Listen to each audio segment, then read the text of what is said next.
स्वागत है। मैं हूं नूतन। आइए जानते हैं आज का दिन आपके लिए कैसा होगा। वैदिक ज्योतिष शास्त्र में कुल 12 राशियों का वर्णन किया गया है। हर राशि का स्वामी ग्रह होता है।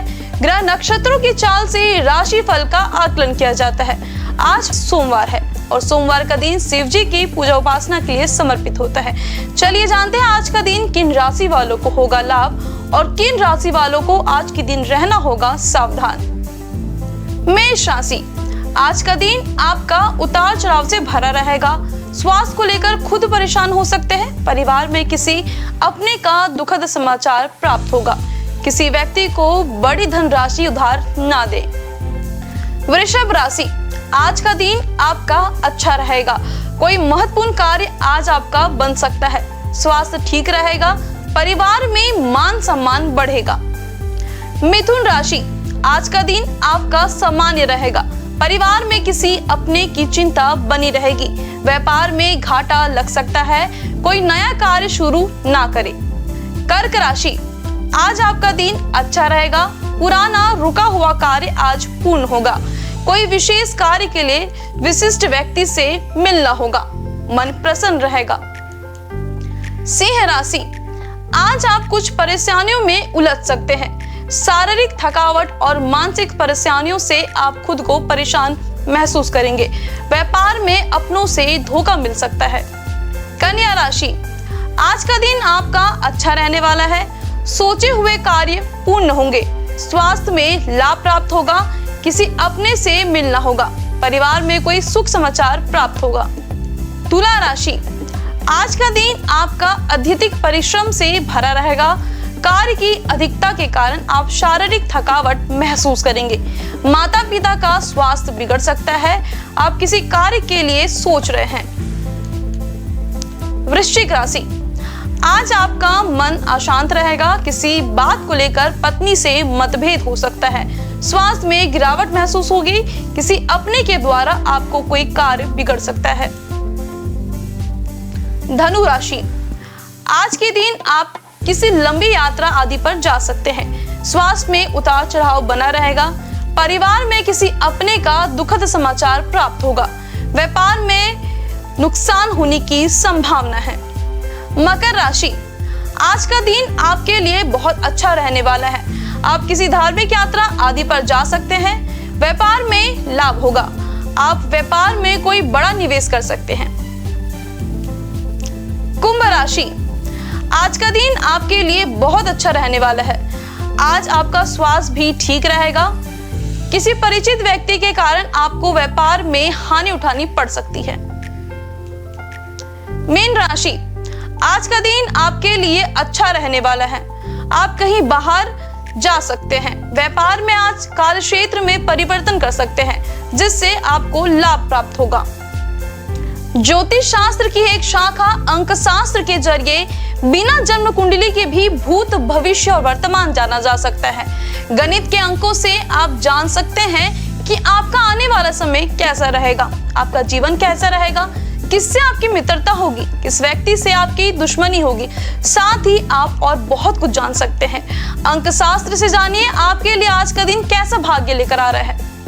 मूलांक 1, कार्य अभी आपके अधिक समय और ध्यान की मांग कर रहे हैं। उन दोस्तों के साथ खाली समय बिताकर तनाव से छुटकारा पाएं जिनकी कंपनी आपको आकर्षित करती है। शुभ अंक 52, शुभ रंग सिल्वर। मूलांक 2, करीबी लोगों के साथ होने से आपकी चिंता और अकेलापन दूर होगा। इन मामलों से उभरने के लिए आपको किसी सलाह या मदद की जरूरत पड़ सकती है। शुभ अंक 22, शुभ रंग ग्रे। मूलांक 3, इस समय किसी खास रिश्ते का अंत आवश्यक है। इस नए दौर का मजा लेने के लिए तैयार रहें। शुभ अंक 12, शुभ रंग हरा। मूलांक 4, आज कानूनी परेशानी से छुटकारा पाने का सबसे अच्छा समय है। जीवन के हर तरह के संघर्ष से मुक्ति मिलेगी। कोई नुकसान या दुर्घटना आपको घर के मुद्दों पर अधिक ध्यान देने के लिए मजबूर कर सकती है। शुभ अंक 2, शुभ रंग क्रीम। मूलांक 5, आपको किसी यात्रा पर जाना पड़ेगा, जैसे किसी ट्रेनिंग के लिए या अपने प्रियजनों से मिलने के लिए जिन्हें आपकी जरूरत है। धन मिलने की भी संभावना है। शुभ अंक 15, शुभ रंग पीला। मूलांक 6, कोई व्यस्त दिनों के बाद आज आप अपने प्रियजनों के साथ समय बिताना चाहेंगे। घर और काम में संतुलन रखते हुए अपने आप को ना भूलें, आराम करें और मनोरंजन के लिए समय निकालें। शुभ अंक 3, शुभ रंग गोल्डन। मूलांक 7, कोई यात्रा अभी जटिल हो सकती है, स्थिति को अच्छा बनाएं। अगर धन का कोई नया स्रोत मिला तो इसका सही से प्रयोग करें। शुभ अंक 27, शुभ रंग वॉयलेट। मूलांक 8, आज भौतिक सुखों की तुलना में भावुक लोग आपको अधिक खुशियां देंगे। अगर आप किसी से प्रेम करें तो उसे जाने दीजिए, अगर वो लौट आएगा तो आपका है। शुभ अंक 14, शुभ रंग लाल। मूलांक 9, आज का दिन बेहतरीन तरीके से शुरू होगा। पारिवारिक रिश्तों को मजबूत करने का उचित समय है, क्योंकि यही आपको सुरक्षा और भावपूर्ण समझ प्रदान करते हैं। शुभ अंक 12, शुभ रंग लेमन। अशुभ काल राहु सुबह 8:32 से सुबह 9:55 तक। यमगंड सुबह 11:12 से दोपहर 12:40 तक। कुलिक दोपहर 2:03 से दोपहर 3:26 तक।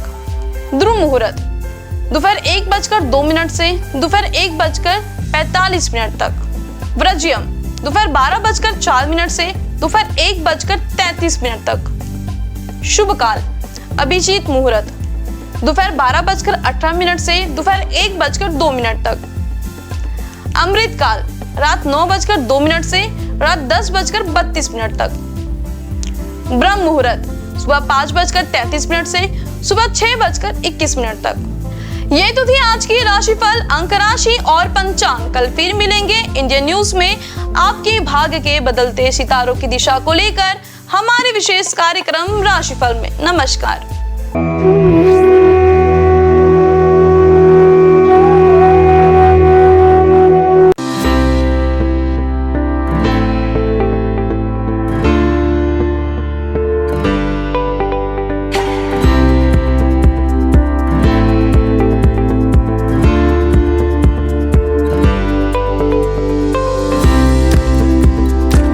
हिंदू धर्म में सोमवार का दिन भगवान शिव को समर्पित है। इस दिन शिव भक्त भगवान शिव की पूजा करते हैं और व्रत रखते हैं। शिव भगवान को कल्याणकारी और दयालु देवता माना जाता है। भगवान शिव की पूजा करने से जीवन में आने वाली सारी बाधाएं दूर हो जाती है। इसके साथ ही करियर में सफलता प्राप्त होती है और बिगड़े काम बन जाते हैं। हर कार्य में सफलता मिलती है। भगवान शिव को देवों के देव महादेव भी कहा जाता है। सोमवार का दिन शिव जी की पूजा करने से अच्छा फल प्राप्त होता है। इस दिन भगवान शिव की पूजा करते हैं। तो आइए जानते हैं सोमवार के दिन किस उपाय से आप भगवान शिव को प्रसन्न कर सकते हैं। हिंदू मान्यताओं के अनुसार सोमवार का दिन भगवान शिव को समर्पित है। हिंदू धर्म की मान्यताओं के अनुसार जो व्यक्ति सोमवार के दिन भगवान शिव की पूजा करता है, भगवान शिव उससे प्रसन्न हो जाते हैं और उसकी मनोकामना पूरी करते हैं। इसके अलावा जो लोग सोमवार का व्रत रखते हैं, उनके जीवन से दुख, सेहत संबंधी परेशानियां और आर्थिक तंगी जैसी समस्याएं खत्म हो जाती हैं। सोमवार के दिन सुबह जल्द स्नान करें। इसके बाद पूजा के वक्त महामृत्युंजय मंत्र का 108 बार जाप करें। सोमवार के दिन सुबह शिव मंदिर में जाकर शिवलिंग पर दूध चढ़ाएं और साथ ही साथ ओम नमः शिवाय का जाप करते रहें। इसके अलावा सोमवार के दिन पूजा में बेलपत्र, अक्षत और फूलों का इस्तेमाल करना चाहिए। पूजा में पीले चंदन का इस्तेमाल करें। इसके साथ ही भगवान शंकर को प्रिय धतूरे का पुष्प, भांग, नागलिंग, बेलफल, श्रीफल भगवान शिव को समर्पित करें। सोमवार के दिन रुद्राभिषेक करना बहुत ही अच्छा माना जाता है। हर अलग कार्य के लिए अलग अलग चीजों से रुद्राभिषेक किया जाता है। ऐसा करने से जीवन संबंधित समस्याएं दूर होती हैं। शिवलिंग पर घी से अभिषेक करने से संतान की प्राप्ति होती है। शिवलिंग पर गंगा जल से अभिषेक करने से दुखों और पापों से मुक्ति मिलती है। सोमवार के दिन शिवलिंग पर गन्ने के रस से अभिषेक करने पर आर्थिक स्थिति में सुधार होता है। सरसों के तेल से शिवलिंग पर अभिषेक करने से शत्रुओं से छुटकारा मिलता है। शिवलिंग पर शहद से अभिषेक करने से ऐश्वर्य की प्राप्ति होती है। सोमवार के दिन जल में केसर मिलाकर शिवलिंग का अभिषेक करने से वैवाहिक जीवन की समस्याओं से छुटकारा मिलता है।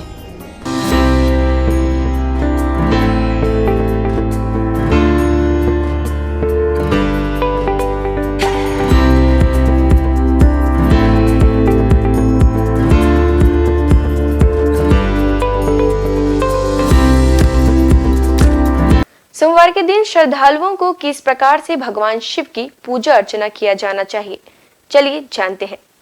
सोमवार के दिन शिव मंदिर में दीपदान करना बहुत ही शुभ माना जाता है। इस दिन शिव मंत्र ओम नमः शिवाय का 108 बार जाप करें। इस दिन कच्चे चावल में काले तिल मिलाकर दान करें, इससे पितृदोष दूर होते हैं। सोमवार के दिन सुबह के समय शिव मंदिर में रुद्राक्ष अर्पित करना बहुत ही शुभ माना जाता है। इससे वैवाहिक जीवन सुखमय रहता है। भगवान शिव की पूजा के वक्त हरा, लाल, सफ़ेद, केसरिया या पीले रंग के वस्त्र पहनना शुभ माना जाता है। सोमवार के दिन शिवलिंग पर चमेली के फूल अर्पित करें। जिन लोगों का विवाह नहीं हो पा रहा है या विवाह में किसी तरह की समस्या आ रही है तो उन्हें सोमवार के दिन सुबह जल्द उठकर स्नान आदि करने के बाद भगवान शिव की पूजा और उनका अभिषेक करना चाहिए। सोमवार की पूजा में कभी भी काले रंग के वस्त्र धारण करके ना बैठें। इसके साथ ही काले रंग के वस्त्रों का इस्तेमाल भी ना करें। भगवान शिव की पूजा में तुलसी पत्ते का प्रयोग नहीं करना चाहिए। आपको बता दें कि नारियल चढ़ाते वक्त इस बात का ध्यान रखें कि शिव जी को नारियल चढ़ाना शुभ होता है, लेकिन उन्हें नारियल का पानी कभी नहीं चढ़ाना चाहिए। शिव जी को हमेशा सूखा नारियल ही अर्पित करें।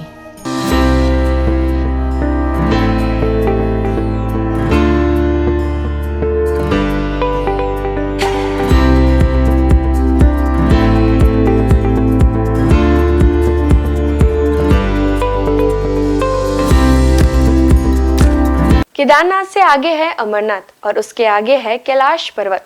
हिमालय का कण कण शिव शंकर का स्थान है। बाबा अमरनाथ को बर्फानी बाबा के नाम से भी जाना जाता है। उन्हें बर्फानी बाबा इसलिए कहा जाता है कि उनके स्थान पर प्राकृतिक रूप से बर्फ का शिवलिंग निर्मित होता है। पांडवों की भक्ति से प्रसन्न होकर भगवान शिव ने उन्हें हत्या के पाप से मुक्त कर दिया था। मान्यता है महाभारत के युद्ध में विजयी होने पर पांडव अपने भाइयों की हत्या से मुक्ति के लिए भगवान शिव का आशीर्वाद पाना चाहते थे, परंतु भगवान उनसे कर्म से खुश नहीं थे। इसलिए वे केदारनाथ चले गए, जहां भगवान शिव ने भैंसे का रूप बनाकर पांडवों को किया था पाप मुक्त। जिसके बाद पांडव भी उनके दर्शन के लिए केदारनाथ पहुंच गए। पांडवों के वहां पहुंचने पर भगवान शिव ने भैंसे का रूप धारण कर लिया, जिसके बाद वे अन्य पशुओं के बीच चले गए ताकि पांडव भगवान शिव के उस रूप को पहचान न सकें। भगवान शिव पांडवों की इच्छा शक्ति से प्रसन्न हुए और उन्हें दर्शन देकर हत्या के पाप से मुक्त होने का आशीर्वाद दिया। धार्मिक मान्यता है कि उसी समय केदारनाथ में भैंसे की पीठ को शिव का रूप मानकर पूजा की जाती है। धार्मिक मान्यता अनुसार केदारनाथ को 12 ज्योतिर्लिंगों में 11वां माना जाता है। साथ ही यह सबसे पवित्र स्थलों में से एक है। हम सबके प्रिय भगवान शिव स्वयंभू हैं। पुराणों में उनकी उत्पत्ति का विवरण मिलता है। विष्णु पुराण के अनुसार ब्रह्म भगवान विष्णु के नाभि कमल से पैदा हुए, जबकि शिव भगवान विष्णु शिव के माथे के तेज से उत्पन्न बताए गए हैं। विष्णु पुराण के अनुसार माथे के तेज से उत्पन्न होने के कारण ही शिव हमेशा योग मुद्रा में रहते हैं। श्रीमद् भागवत के अनुसार एक बार जब भगवान विष्णु और ब्रह्मा अहंकार से अभिभूत हो स्वयं को श्रेष्ठ बताते हुए लड़ रहे थे, तब एक जलते हुए खंभे से भगवान शिव प्रकट हुए। ब्रह्मा जी ने शंकर भगवान को 8 नाम दिए हैं: रुद्र, शर्व, भाव, उग्र, भीम, पशुपति, ईशान और महादेव। शिव पुराण के अनुसार यह नाम पृथ्वी पर लिखे गए थे। सोमवार को अगर भगवान भोलेनाथ की पूरे समर्पण से आराधना की जाए तो वे अपने भक्तों के सारे कष्ट दूर कर देते हैं। भगवान शंकर का ना आदि है ना अंत है। उनकी इच्छा के बिना इस पूरे ब्रह्मांड में एक पत्ता भी नहीं हिल सकता। हमारे देश में भगवान भोले के 12 ज्योतिर्लिंगों के साथ ही कई प्रसिद्ध मंदिर भी हैं। इन मंदिरों के दर्शन मात्र से ही न सिर्फ भक्तों की हर मनोकामना पूरी हो जाती है, बल्कि मोक्ष के द्वार भी खुल जाते हैं। केदारनाथ धाम, हिमालय की गोद में बसा भगवान भोलेनाथ का धाम केदारनाथ मंदिर 12 ज्योतिर्लिंगों में से एक माना जाता है। केदारनाथ धाम की स्थापना पांडव वंश के जन्मेजय द्वारा की गई थी। यह मंदिर कत्यूरी शैली में बना हुआ है। इस मंदिर के दर्शन मात्र के लिए कठिन यात्रा तय करनी पड़ती है। अमरनाथ धाम, बाबा अमरनाथ की गुफा, जो कि बाबा बर्फानी के नाम से भी प्रसिद्ध है, यह भगवान शिव जी के प्रमुख धार्मिक स्थलों में से एक माना जाता है। काफ़ी दुर्गम रास्ता होने के बावजूद हर साल हजारों भक्त यहाँ दर्शन करने जाते हैं। अमरनाथ तीर्थों का तीर्थ कहलाता है। यहाँ शंकर जी ने माँ पार्वती को अमृत का रहस्य बताया था। महाकालेश्वर मंदिर, उज्जैन में स्थित महाकालेश्वर का मंदिर भी 12 ज्योतिर्लिंगों में से एक माना गया है। बिना यहाँ दर्शन किए 12 ज्योतिर्लिंगों की यात्रा पूर्ण नहीं मानी जाती है।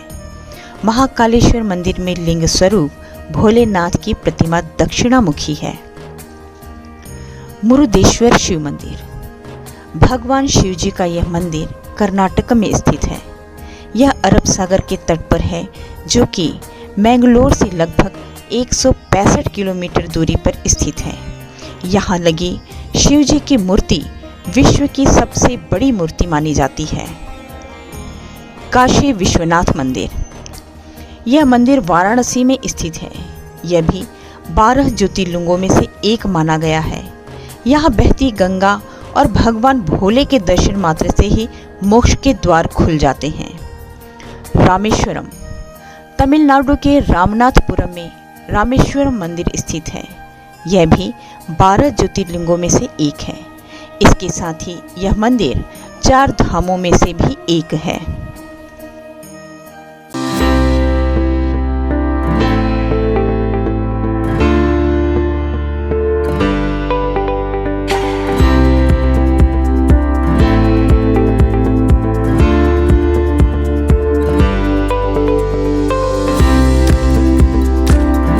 वैसे तो महादेव के पास कई अस्त्र शस्त्र मौजूद है, जिनमें से कुछ विशेष अस्त्रों के बारे में आइए जानते हैं। पिनाक धनुष, भगवान शिव का यह धनुष महाप्रलयकाली है। देवताओं के शिल्पी विश्वकर्मा ने स्वयं इसका निर्माण किया है। भगवान शिव ने इसी धनुष से त्रिपुरों का नाश किया था। तब से भोलेनाथ का एक नाम त्रिपुरारी भी है। बाद में भगवान शिव ने यह धनुष अपने परम भक्त राजा देवरात को सौंप दिया था। ये राजा जनक के पूर्वज थे। देवी सीता के स्वयंवर में भगवान श्री राम के हाथों से ये धनुष भंग हो गया था। भगवान शिव के हाथों में सदैव त्रिशूल नजर आता है। ये अस्त्र भगवान शिव के स्वरूप से जुड़ा है। इस त्रिशूल से भगवान शंकर ने अनेक राक्षसों का वध किया था। राक्षस राज रावण से प्रसन्न होकर भगवान शिव ने उसे अपना त्रिशूल दे दिया था। रावण की मृत्यु के बाद त्रिशूल स्वयं शिव जी के पास चला आया। चक्र, आमतौर पर चक्र भगवान विष्णु और श्री कृष्ण के स्वरूप से जुड़कर देखा जाता है, लेकिन धार्मिक ग्रंथों के अनुसार ये चक्र भगवान शिव ने ही प्रदान किया था। एक बार जब भगवान विष्णु शिव जी की पूजा कर रहे थे, पूजा में एक फूल कम पड़ गया। तब विष्णु ने अपनी आंख शिव जी को चढ़ाने लगे। उनकी भक्ति देखकर शिव जी प्रकट हुए और विष्णु जी को अपना प्रिय चक्र प्रदान किया और बाद में यह चक्र परशुराम और भगवान कृष्ण को मिला। खड्ग, इसी अस्त्र से मेघनाद ने लक्ष्मण पर वार करके उन्हें घायल कर दिया था। मेघनाद पराक्रम में रावण से भी अधिक था। उसने भगवान शिव की घोर तपस्या की और उनसे खड्ग प्राप्त किया। ये अजैश अस्त्र था, इसलिए लक्ष्मण इसके वार से घायल हो गए थे। पाशुपत, इस अस्त्र का वर्णन अनेक धर्म ग्रंथों में मिलता है। महाभारत के अनुसार अर्जुन ने घोर तपस्या कर शिवजी से ये अस्त्र प्राप्त किया था। इसी अस्त्र से कुरुक्षेत्र के युद्ध में अर्जुन ने कई योद्धाओं का वध किया था। आज बस इतना ही। कल हम आपसे फिर मुलाकात करेंगे सप्ताह के 7 दिन माने जाने वाले देवी देवताओं की पूजा विधि के साथ।